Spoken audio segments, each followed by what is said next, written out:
Hi, welcome to యోగ సూత్ర.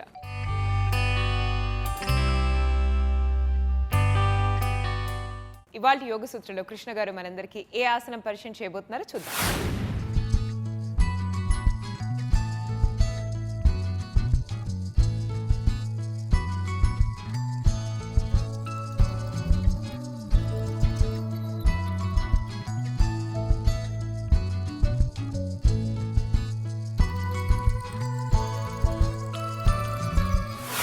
నమస్తే. ఈరోజు యోగా సూత్రాలు చేసే ఆసనం పేరు విరాట హస్త గరుడాసనము. ఈ విరాట హస్త గరుడాసనంలో ఈరోజు మనము మన మోచేతులని బెండ్ చేసి ఇంకొద్దిగా ఎక్కువగా స్ట్రెచ్ వచ్చేలాగా చూస్తున్నాము. ఈ ఆసనము ఏ విధంగా చేయాలని తెలుసుకునే ముందు ఎలాంటి ప్రిపరేషన్ చేయాలో చూద్దాము. ముందుగా నేను గరుడాసనానికి ప్రిపరేషన్గా ఇలా వజ్రాసనంలో కూర్చుంటున్నాను. వజ్రాసనంలో కూర్చుంటే ఏమవుతుంది? ముందు వజ్రాసనంలో కూర్చుంటే వీపు నిటారుగా అవుతుంది, కాళ్ళపై బాగా ప్రెషర్ పడుతుంది. ఇలా గరుడాసనంలో కూర్చోండి, షోల్డర్స్ని దూరంగా చేయండి. మనము ప్రాణాయామం చేద్దాము. ఏం ప్రాణాయామం చేద్దాము? భస్త్రికా ప్రాణాయామం చేద్దాము. భస్త్రికా ప్రాణాయామంలో మనము చేతులని కూడా ఉపయోగించి ఇన్హేల్ చేస్తూ చేతులని పైకి చేయడము, ఎక్సేల్ చేస్తూ చేతులని కిందికి చేయడం చేయాలి. ఈ విధంగా చేతులను తీసుకొని వచ్చేయండి. ఇక్కడ ఈ చేతులు క్లోజ్ అయి ఉండాలి. ఇన్హేల్ అయినప్పుడు ఇలా పైకి వెళ్ళాలి. ఇలాంటి ప్రాణాయామం మనము 30 నుంచి 40 సార్లు చేద్దాము.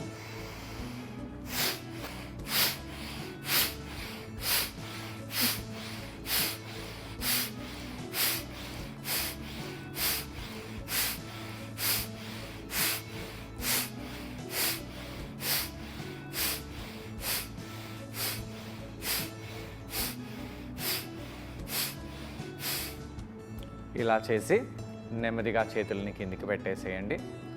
కళ్ళని మూసివేయండి.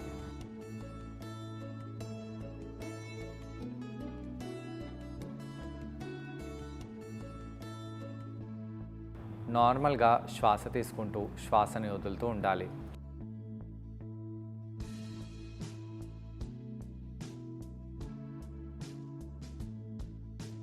ఇలా కొంత సమయం పాటు అయిన తర్వాత ఇంకొకసారి మనము ఇలా చేద్దాము. అయితే ఈసారి నేను కళ్ళని మూసివేసి చేస్తున్నాను. ప్రాణాయామం చేసినప్పుడు ఎప్పుడైనా కళ్ళని మూసివేసి పెట్టినట్టు అయితే మనకు ఎక్కువగా ఫలితం అనేది లభిస్తుంది. ఇన్హేల్ చేసినప్పుడు చేతులు పైకి చేయండి, ఎక్సేల్ చేసినప్పుడు చేతులు కిందికి తీసుకొని రావాలి.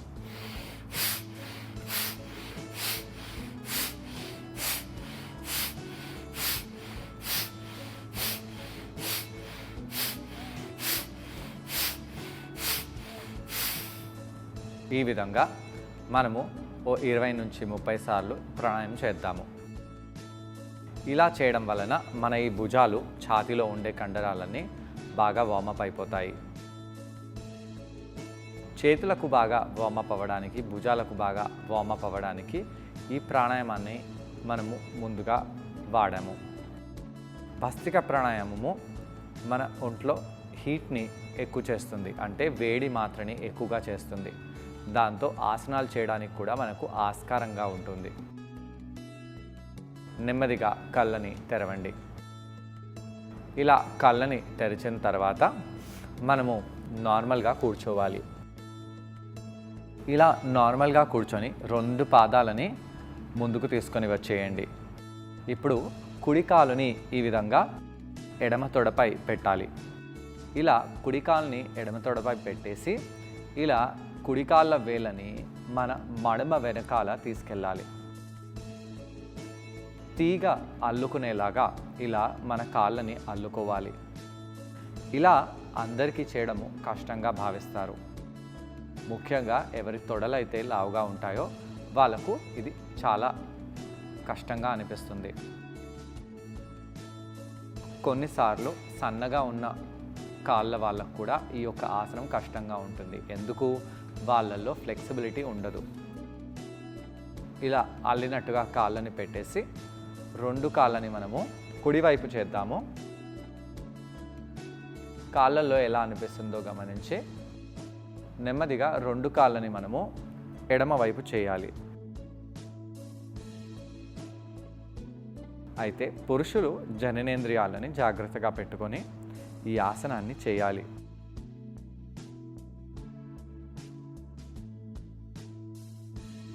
దాని తర్వాత కాళ్ళని ఇలా పెట్టేసేయండి. మళ్ళీ మన ఎడమ కాలుని ఈ విధంగా పెట్టాలి. ఎడమ కాలు వేళ్ళని ఇలా కుడి కాలు వెనకాల తీసుకొని రావాలి. కొంత సమయం పాటు ఇక్కడ అలానే ఉండండి. 2 మోకాళ్ళని మనము ఎడమ వైపు తీసుకెళ్దాము. ఇలా 2 కాళ్ళని ఎడమ వైపు చేసినప్పుడు తొడల దగ్గర, నడుము దగ్గర ఎలా అనిపిస్తుందో గమనించి దాని తర్వాత 2 కాళ్ళని ఇలా కుడివైపు తీసుకెళ్ళాలి. నెమ్మదిగా కాళ్ళని వదిలేసి ఇప్పుడు మనము నిలబడదాము. ఇలా తాడాసనంలో నడుము భాగాన్ని పట్టుకోండి. పొట్టకండరాలని ఫ్లాట్గా చేసుకోవాలి. అలా చేసి కాళ్ళ వేళ్ళపై వచ్చేసి కొంత సమయం పాటు ఉండాలి. మడమలని కిందికి పైకి చేద్దాము.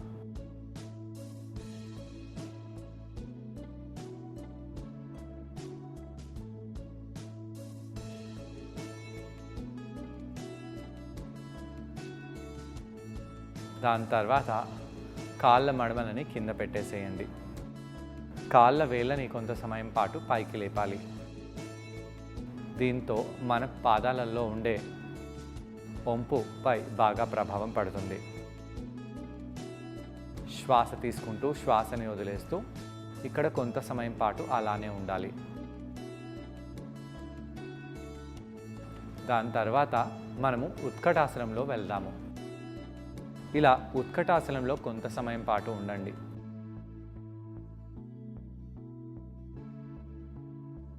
శ్వాస తీసుకుంటూ శ్వాసని వదిలేస్తూ కొంత సమయం పాటు ఉండి నెమ్మదిగా పైకి వచ్చేయాలి. ఇక మనము ఈరోజు చేసే ఆసనం చేద్దాము.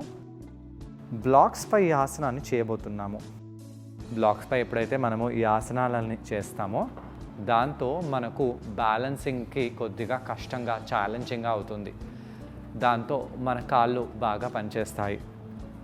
ఇలా ఎడమ పాదాన్ని కింద పెట్టేసి కుడి పాదాన్ని ఆ యొక్క తొడపై పెట్టేసేయండి. ఇలా గరుడ ఆసనంలో ఉండేలాగా కాళ్ళని తీసుకొని వెళ్ళాలి. నడుముని బాగా స్టెబిలైజ్ చేసేలాగా బ్యాలెన్స్ చేయండి. ఇక మనము విరాట హస్తంలో చేతులని పెడుతున్నాము. ఈ విధంగా ఇలా విరాట హస్తంలో చేతులను ఎందుకు పెడుతున్నాము? చేతుల వేళ్ళని ఇలా ఏదో బంతిని పట్టుకున్న మాదిరిగా పెట్టినట్టు అయితే మనకు కొద్దిగా గ్రిప్ అనేది వస్తుంది. ఆకాశం వైపు చేతులను ఎప్పుడైతే పెడతామో అప్పుడు చేతుల ద్వారా మనము సృష్టిలో ఉండే ఊర్జాతత్వాన్ని గ్రహిస్తాము. ఇంకొద్దిగా కిందికి వెళ్ళి ఇక్కడ బ్యాలెన్స్ చేయండి. చేతులని ఇంకొద్దిగా పైకి చేసి ఇలా ఛాతిని బాగా ఎక్స్పాండ్ చేయాలి. దాని తర్వాత రిలాక్స్ అవుదాము. శ్వాస తీసుకుంటూ శ్వాసని వదిలేసి కొంత సమయం పాటు ఇక్కడ ఉండాలి. మోకాళ్ళ నొప్పులు ఉన్న వాళ్ళకు ఈ యొక్క ఆసనము చాలా కష్టంగా భావిస్తారు. అలానే పాదాలలో వంపు ఉన్న వాళ్ళకు కూడా కొద్దిగా కష్టంగా భావిస్తారు. కానీ వాళ్ళు ఇలాంటి ఆసనాలను చేయాలి. ముఖ్యంగా బ్యాలెన్సింగ్ చేసే ఆసనాలని చిన్నపిల్లలతో చేయిస్తే వాళ్ళల్లో కాన్సన్ట్రేషన్ అనేది బాగా పెరుగుతుంది. ఇక మనము రెండో వైపు ఈ ఆసనాన్ని చేద్దాము. నెమ్మదిగా ఇలా కూర్చుంటూ ఆ ఎడమ తొడని కుడి తొడపై పెట్టేసి ఇలా కాలుని హుక్ చేయండి. హుక్ చేసి విరాట హస్తంలో మన చేతిలో ఒక ఐస్ క్రీమ్ కప్ని బ్యాలెన్స్ చేసినట్టుగా ఇలా ఉండండి. శ్వాస తీసుకుంటూ శ్వాసని వదిలేస్తూ బ్యాలెన్స్ చేస్తూ ఒక బిందుపై మన ధ్యానాన్ని కేంద్రీకరించాలి. తొడలల్లో ఎలా అనిపిస్తుందో గమనించండి. బ్యాలెన్స్ పైకి కిందికి అయినా మనము నెమ్మదిగా ఇలా కింద పడకుండా బ్యాలెన్స్ చేసుకోగలుగుతాము. అదే ఈ యొక్క విరాట హస్తంలో ఉండే బెనిఫిట్. నార్మల్గా చేతులని ఇంటర్లాక్ చేసి పెట్టినట్టు అయితే మనము కింద పడిపోయే ఛాన్స్ అనేది ఉంటుంది. కానీ విరాట హస్తంలో ఇలా తుల లాగా మనము బ్యాలెన్స్ చేస్తుంటాము కాబట్టి ఇక్కడ బ్యాలెన్స్ చేయడానికి ఆస్కారం ఉంటుంది. చాలామంది ఏం చేస్తారు, చేతులను ఇలా స్ట్రైట్ పెడతారు. అలా స్ట్రైట్గా పెట్టిన వాళ్ళకి ఈ యొక్క ఆసనం అంతా పనిచేయదు. ఈ విధంగా మోచేతులను ఎప్పుడైతే బెండ్ చేసి పెడతామో అప్పుడు బ్యాలెన్సింగ్కి ఇది ఈజీగా ఉంటుంది. అలానే ఇలా చేసినప్పుడు ఈ యొక్క ఛాతి భాగంలో బాగా ఎక్స్పాన్షన్ అనేది అవుతుంది, ఎస్పెషల్లీ ఊపిరితిత్తుల్లో. దాంతో మనము శ్వాస తీసుకోవడానికి కూడా చాలా ఈజీగా ఉంటుంది. పురుషులు ఈ ఆసనంలో కొద్దిగా జాగ్రత్త పడుతూ ఆసనాన్ని చేయాలి. దీని తర్వాత కౌంటర్ ఆసనానికి ఫార్వర్డ్గా బెండ్ అయిపోదాము. ఇలా ఫార్వర్డ్గా బెండ్ అయిపోయి బ్లాక్ కింద మన హస్తాలని పెట్టేలాగా ప్రయత్నించాలి. అంటే బ్లాక్ కింద కాదు, బ్లాక్ చెరో వైపు ఈ విధంగా హస్తాలని పెట్టేలాగా ప్రయత్నిస్తూ ఫార్వర్డ్గా బెండ్ అవ్వండి. ఈ ఆసనాన్ని ట్రై చేయడానికి కృష్ణ గారితో పాటు నేను కూడా జాయిన్ అవబోతున్నాను. మా ఇద్దరిని చూసి ఈ ఆసనాన్ని మీరు కూడా ట్రై చేయండి. నమస్తే. యోగా సూత్రాలో ఈరోజు చేసే ఆసనం పేరు విరాట హస్త గరుడాసనము. గరుడాసనము మన కాళ్ళని టోన్ చేయడానికి, కాళ్ళని బాగా మంచి ఆకృతిని రావడానికి చాలా ఉపయోగకరము.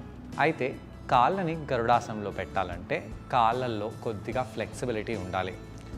కొంతమంది ఫ్లెక్సిబిలిటీ లేక కాళ్ళని గరుడాసనంలో పెట్టలేరు. అలానే కొంతమంది నడుములలో టైట్నెస్ ఉండి, తొడలు లావుగా ఉండి కాళ్ళని గరుడాసనంలో తీసుకెళ్ళలేరు. అయితే ఏదో మాదిరిగా మనము మన కాళ్ళని గరుడాసనంలో తీసుకెళ్ళడానికి ప్రయత్నించాలి. పురుషులు జననేంద్రియాలని జాగ్రత్తగా పెట్టుకుంటూ ఈ ఆసనాన్ని చేస్తే చాలా మంచిది.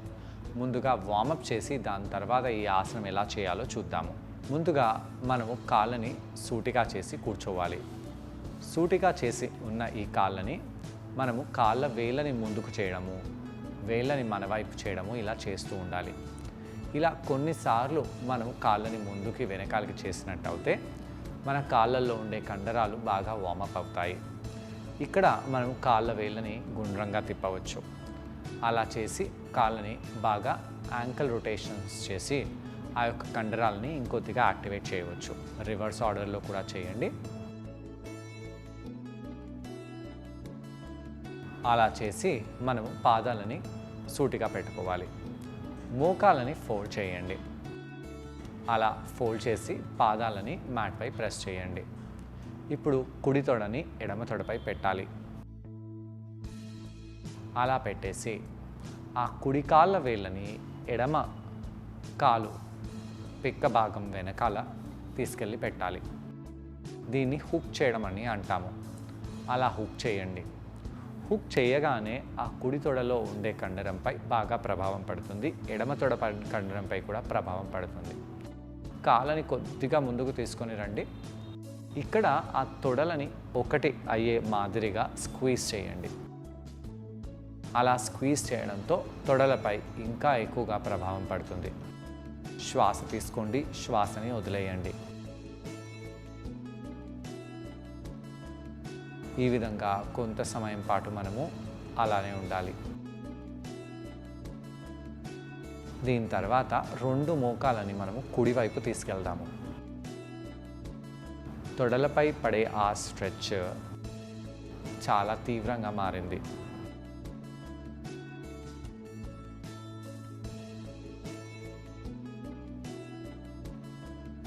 ఎంత సమయం పాటు ఉండగలిగితే అంత మంచిది.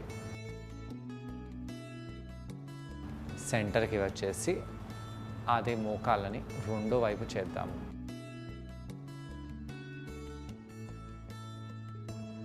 శ్వాస తీసుకుంటూ శ్వాసని వదిలేస్తూ ఇక్కడ కొంత సమయం పాటు ఉండి నెమ్మదిగా సెంటర్కి వచ్చేసేయండి. కాళ్ళని మార్చుతాము. ఎడమ తొడని కుడి తొడపై పెట్టేసి ఆ కాళ్ళ వేళ్ళని కుడి పిక్క భాగం వెనకాల హుక్ చేయండి.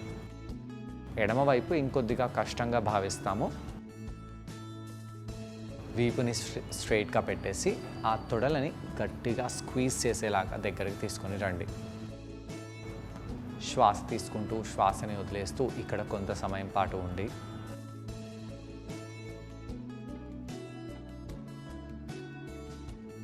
రెండు మోకాళ్ళని ఎడమ వైపు తీసుకెళ్ళాలి.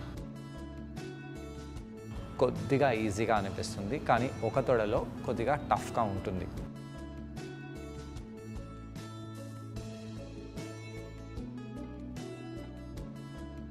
సెంటర్కి వచ్చేసేయండి. రెండు కాళ్ళని ఆపోజిట్ వైపు తీయండి.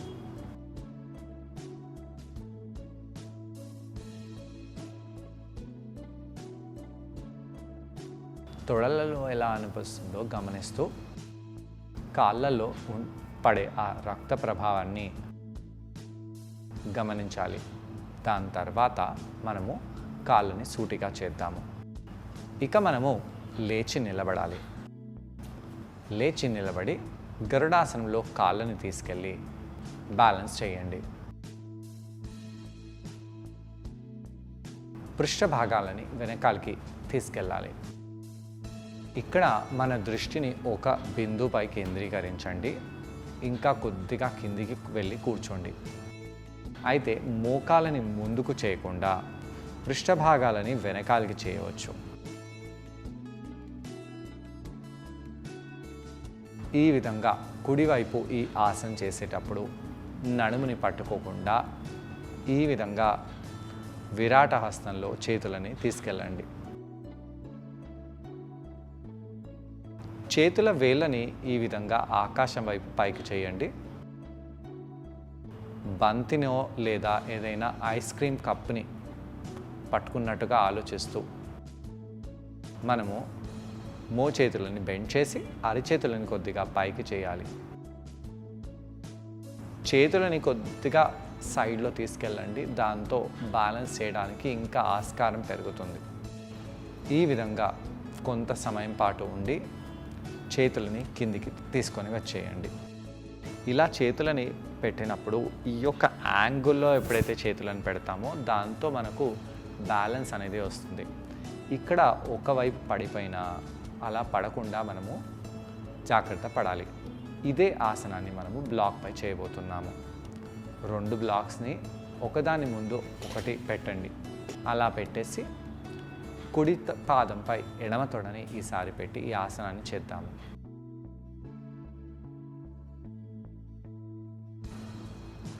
అలా కుడి తొడని ఎడమ తొడపై పెట్టేసి ఇంకొద్దిగా కూర్చోవాలి. పృష్ఠ భాగాలు వెనకాలకి అయ్యేలాగా చూసి సంతులతని పొందండి. అలా పొంది ముందు చూస్తూ ఇలా చేతులని పైకి తీసుకెళ్ళాలి. పృష్ఠ భాగాలను వెనకాల చేయండి. ఛాతిని ఎక్స్పాండ్ చేయండి. ఇంకొద్దిగా కూర్చోవాలి. ఈ విధంగా ఆసనం చేసి నెమ్మదిగా ఆసనం నుంచి బయటికి వచ్చేసేయండి.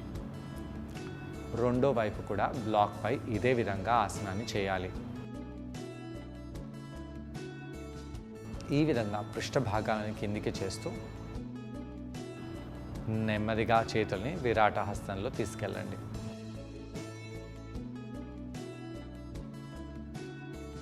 రెండు చేతులని కొద్దిగా వెనకాల చేసి భుజంలో ఎలా అనిపిస్తుందో గమనించాలి.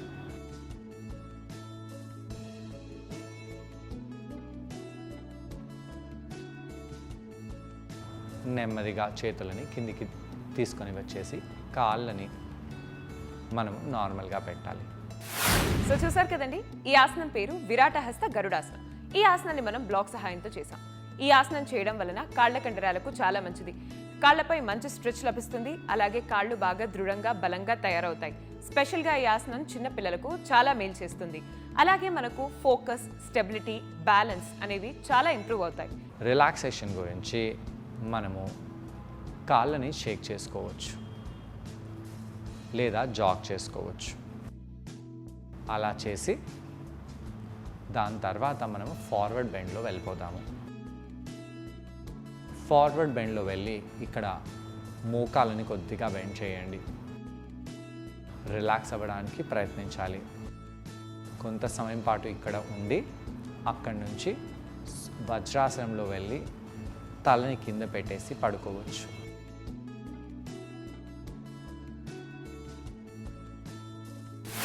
ఇలా కౌంటర్ చేయడం వలన కాళ్ల కండరాలు బాగా స్ట్రెచ్ రిలాక్స్ అయిపోతాయి. ఇవాల్టి యోగ సూత్రలో కృష్ణ గారిని మనం అడగబోయే ప్రశ్న ఏంటంటే, ఈ ఆసనం చేసేటప్పుడు మనం అందరూ ఎటువంటి జాగ్రత్తలు పాటించాలి? ఈ ప్రశ్నకు సమాధానం కృష్ణ గారిని అడిగి తెలుసుకుందాం. ఈ ఆసనం చేసేటప్పుడు ఎలాంటి జాగ్రత్తలు తీసుకోవాలి? తొడలు లావుగా ఉన్నవాళ్ళు కాలుని హూక్ చేయకుండా పెట్టి ఆసనాన్ని చేయగలుగుతారు. అలానే విరాట హస్తంలో ఉన్నప్పుడు కింద పడిపోకుండా మనము బ్యాలెన్స్ చేసుకోవాలి. ముఖ్యంగా బ్లాక్ పై ఉన్నప్పుడు బ్యాలెన్స్ అనేది తప్పుతుంది. ఫ్లాట్ ఫీట్ ఉన్న వాళ్ళు కష్టంగా భావించిన ఈ ఆసనాన్ని చేస్తే చాలా మంచిది. మీరు కాళ్ళ వేళ్ళని పైకి చేసి ఆసనం చేసినట్టయితే చాలా మంచిది. కాలు బలహీనంగా ఉన్నవాళ్ళు, వీక్గా ఉన్నవాళ్ళు ఈ ఆసనాన్ని చేయాలి. కానీ వర్టిగో ప్రాబ్లం ఉన్నవాళ్ళు ఈ ఆసనాన్ని చేయకూడదు. పురుషులు జననేంద్రియాలని జాగ్రత్తగా పెట్టుకుంటూ ఈ ఆసనాలను చేసినట్టయితే బాగుంటుంది. సో చూసారు కదండి, ఇవాళ ఎపిసోడ్లో విరాట హస్త గరుడాసనం, ఈ ఆసనాన్ని మీరందరూ తప్పకుండా ట్రై చేసి దీనివల్ల వచ్చే లాభాలను మీరు కూడా పొందండి. తిరిగి రేపటి ఎపిసోడ్లో మరో ఆసనంతో మరికొన్ని బెనిఫిట్స్తో మళ్ళీ కలుసుకుందాం. అంతవరకు టేక్ కేర్, బాయ్.